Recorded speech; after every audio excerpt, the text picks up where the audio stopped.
It started with 3 knocks.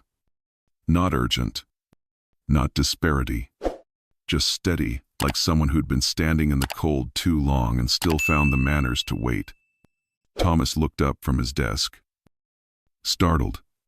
The garage had closed 2 hours ago. The snow hadn't stopped falling since midday, blanketing the town in thick, relentless silence. No one should be out here. He hesitated, then pulled on his old army jacket and opened the side door. There he was, a man in his 40s, rugged, face windburned, a short beard crusted with snow. He looked like he'd walked miles. Behind him, the snowstorm swallowed the road in sheets of white. "Evenin'," the man said, voice dry and cracked. "Didn't mean to bother you. My truck gave out about 3 miles back. Phone's dead." Saw the light in the window. Thomas said nothing for a second. Just took in the image the boots soaked through. The way the man's shoulders slumped with weight that wasn't just weather. Finally, he stepped aside. "Come in," he muttered. The man gave a grateful nod and stepped into the dim garage, letting the heavy metal door fall shut behind him. Thomas hadn't let a stranger in his shop after hours since everything changed. But something about this man, the silence in his eyes, the weariness in his voice, stopped him from saying no. He led the man to the back, near the old space heater, and handed him a dusty chair. "It's not much," Thomas said, "but it's warm." The man sat slowly, breathing hard. "It's plenty," Thomas nodded, turned to grab a kettle, and muttered to himself under his breath. He didn't know it yet, but that one small decision would change everything. Thomas had lived in that garage longer than he cared to admit. It wasn't always this quiet. Back when his wife was still alive, the place used to hum with life.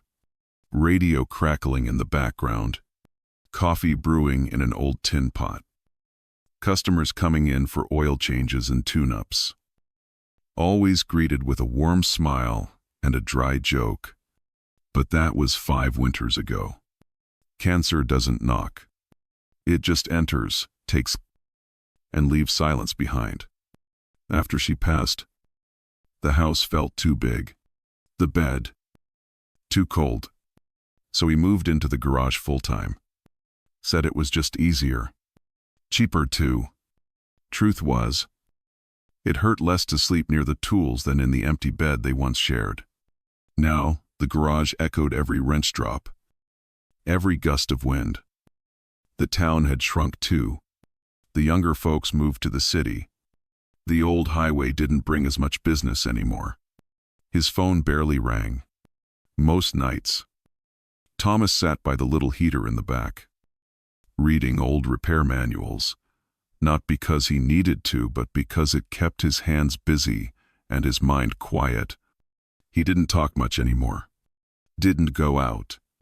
Just kept the lights on and the oil warm, in case anyone ever needed him. But no one really did.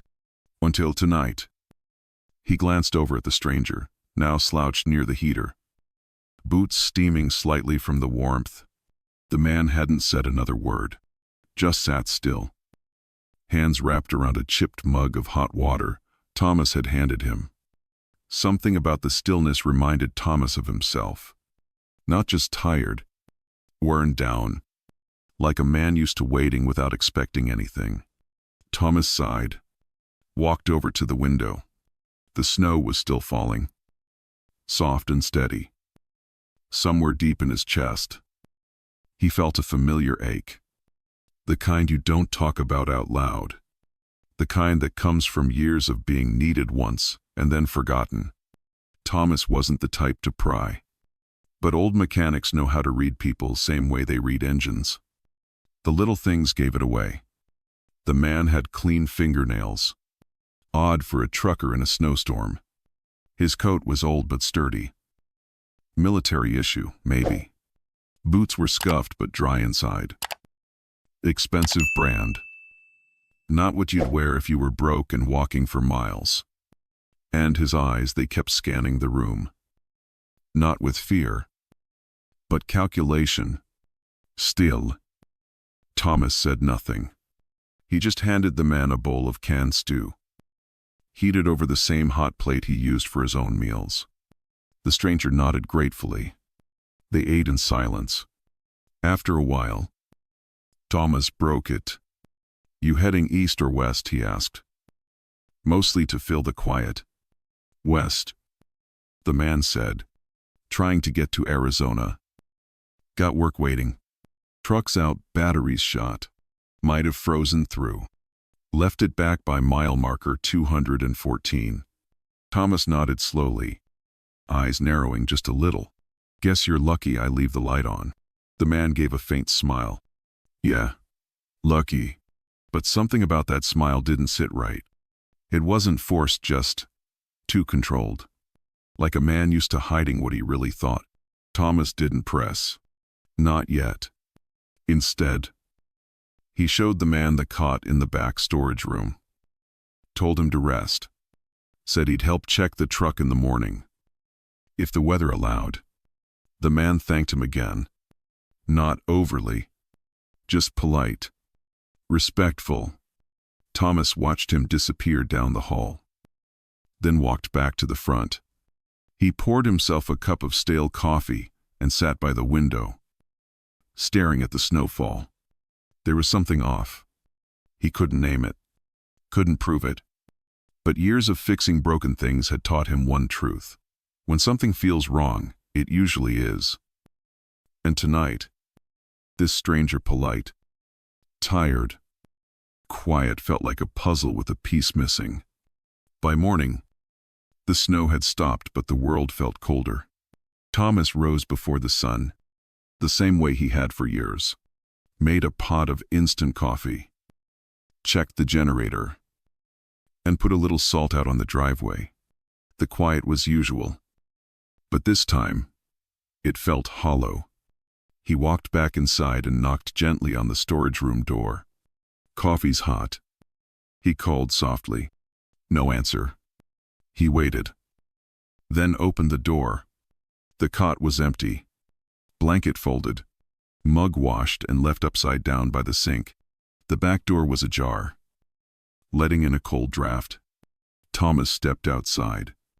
The driveway was untouched, no fresh tire tracks, no footprints in the crusted snow. Just stillness. The man was gone. No noche. No explanation. No sign of where he'd gone or how. Thomas frowned, walked toward the road, eyes scanning the distant tree line, wondering if the man had tried walking to town.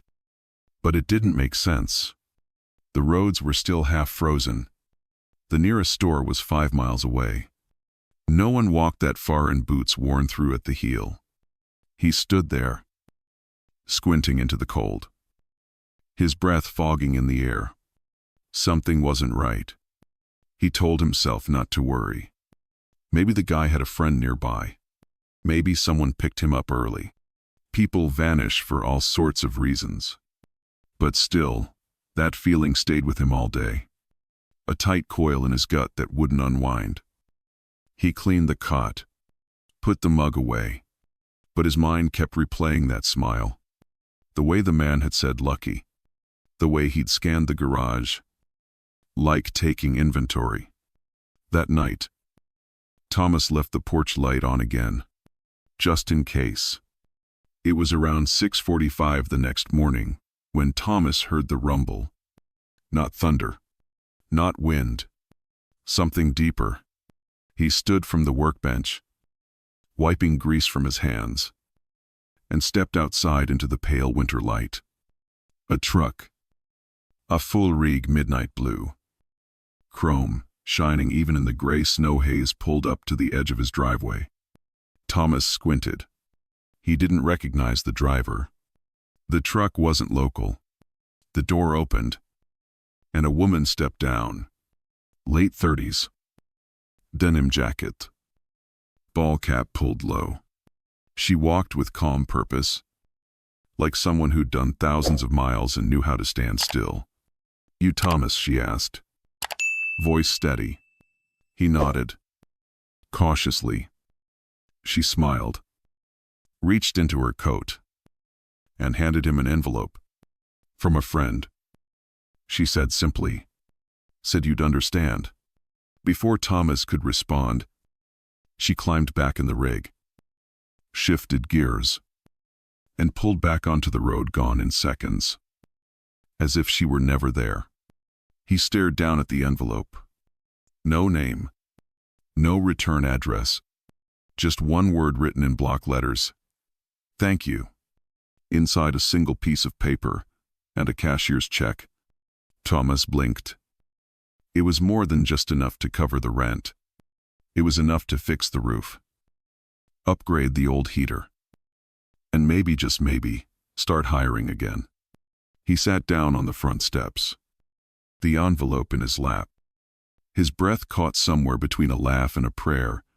He didn't know what kind of friend this stranger had been, or what strings had been pulled. But something had shifted. It wasn't just the money. It was the feeling like someone out there had been watching and decided that what Thomas did mattered. And somewhere in the back of his mind, he thought of that man, that quiet trucker who vanished into the snow. Maybe it wasn't the end of something. Maybe it was the beginning. By afternoon, Thomas had cleaned the entire garage. Twice. He didn't know what he was waiting for: another envelope. Maybe a call. Something. But the phone stayed quiet. The road stayed empty. The check still sat on the counter, half folded, as if opening it all the way would make it vanish. He hadn't gone to the bank yet. Not because he didn't believe it was real, but because maybe part of him thought it wasn't meant to last. Like a dream you don't want to wake up from. That night, he poured himself a cup of instant coffee and sat in the garage doorway, staring at the quiet road. Nothing. The snow had stopped, but the cold remained. The wind scraped along the eaves of the building. The porch light buzzed overhead, tired and flickering. The silence was sharp. He thought of the woman in the truck, the envelope, the stranger in the cot. It all felt too fast, too strange. Was it just charity? A fluke? A kind of random kindness that passes like weather? Thomas was not the kind of man who expected gifts. He believed in hard work, oil under your nails, and earning your way. But still, the check sat there, and he hadn't spent a dime. By midnight, he turned off the lights and locked up. The road outside lay still and black. Tomorrow, he told himself. Tomorrow, maybe something would come. But the next morning, it didn't. It started with a low rumble. Not distant, not faint. Close. Thomas was fixing a hinge on the side door when he heard a vibration in the air, like thunder tied to wheels. He stepped outside, wiping his hands, unsure if he was imagining it. Then he saw it. The first truck, big, red, clean, rolling up slowly, like it knew exactly where it was going. Thomas narrowed his eyes, confused. He'd had rigs stop before, folks looking for directions or to stretch their legs. But this one didn't park on the shoulder. It turned in, right into his driveway. And then, before the first even came to a full stop, another one appeared. Then a third. Then more. Within minutes, 7 rigs had pulled in their engines, humming, chrome catching the light. Like a convoy returning from war. Thomas just stood there, frozen. The drivers began stepping down. Men and women, all ages. Weathered jackets, steady boots, kind eyes. Some smiled at him. Some waved. One handed him a cup of coffee like they'd been expected. Thomas blinked. "What is this?" he asked, almost to himself. One of the drivers, a man with a gray beard and a Texas drawl, clapped him on the shoulder. "He told us what you did," he said. Saidu didn't hesitate. Said, "You opened your door without asking questions." Who? The man smiled. "CB Mike.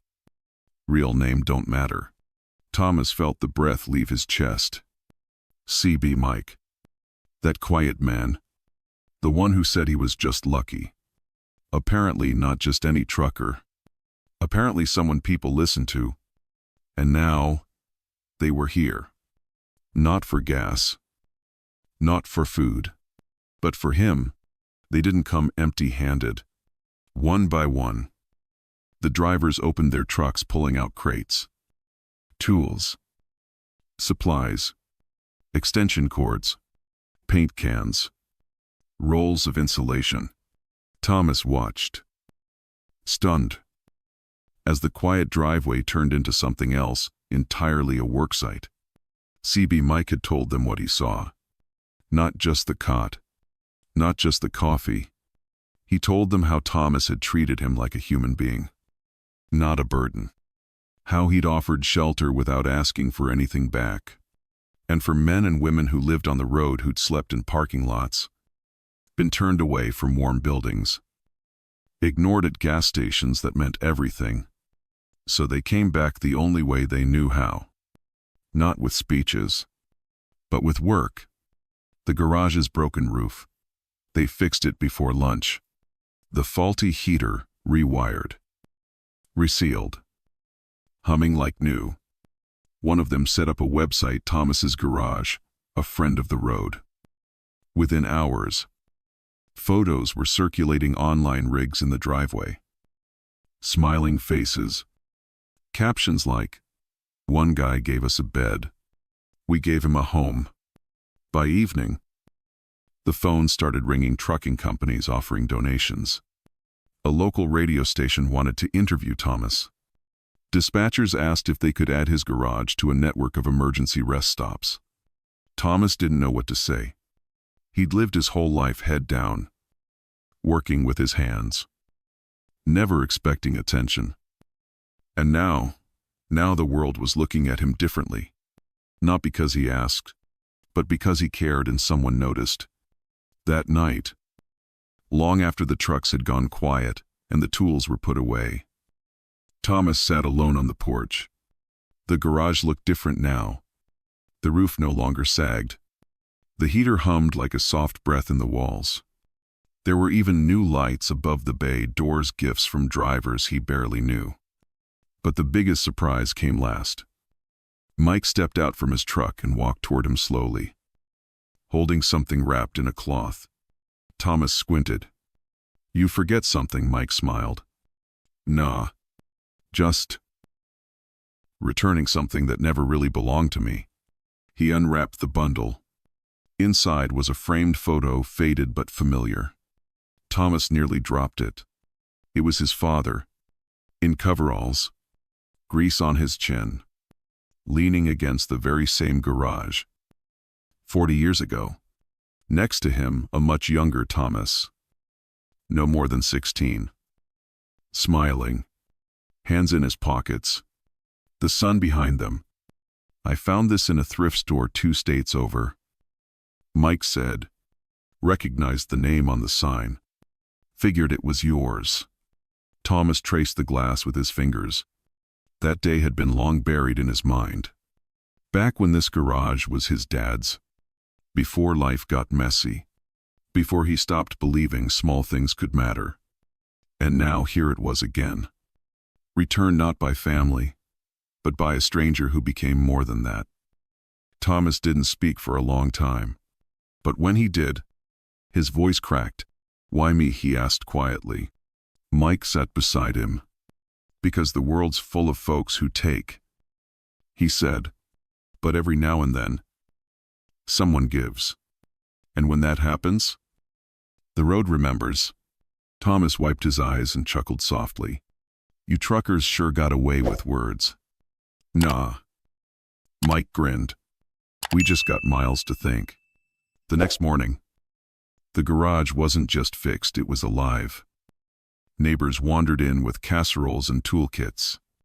A retired mechanic stopped by with a new set of wrenches. Someone brought a stack of free coffee for drivers' signs to post by the roadside. Thomas moved through it all slowly, still trying to believe it was real. Then came Ethan. The kid had been showing up on and off for months, offering to mow lawns or haul scrap for a few bucks. But that morning, he wasn't holding a rake. He was holding a notebook. Hey. Mr. Thomas, he asked, shyly. You said once you were good with engines. I was wondering if, maybe, you could teach me. Thomas blinked. Stunned. It wasn't the question that caught him off guard. It was the tone. Hopeful. Honest. Like the kid finally saw him not as some grumpy old guy in a creaky garage, but as someone worth learning from. Thomas looked down at the notebook, then up at the boy. Yeah, he said quietly. Yeah, I think I could do that. He took the notebook gently, flipping it open. Inside were messy diagrams, engine sketches, pages marked with oil, stains, and ambition. Thomas smiled. First lesson, he said, grabbing 2 chairs. Starts now. The garage filled with a new kind of noise. Not diese. Not hammers. But something warmer, the sound of a future being built. One lesson at a time. And outside, past the old chain-link fence, another truck passed slowly and honked twice. A small sound, but it said everything. 1 week later, the sign above the garage got a fresh coat of paint. It didn't change much, still said Thomas's Garage in the same block letters. But underneath, someone had added 3 words in smaller print, friend of the road. Thomas hadn't noticed it at first. It was Ethan who pointed it out. Grinning wide, smudged with grease from that morning's lesson, Thomas stared up at the sign for a long time. A friend of the road, not a businessman, not a mechanic, a friend. And somehow, that title meant more than any job ever had. That night, he stood on the porch again, watching the sun dip behind the hills. The sky streaked with amber and steel. Far in the distance, a truck's engine rumbled. It was too far to see clearly. But he didn't need to. He recognized the rhythm. It wasn't just a vehicle. It was someone else coming home. He didn't know their name. Didn't know what story they carried. But he knew.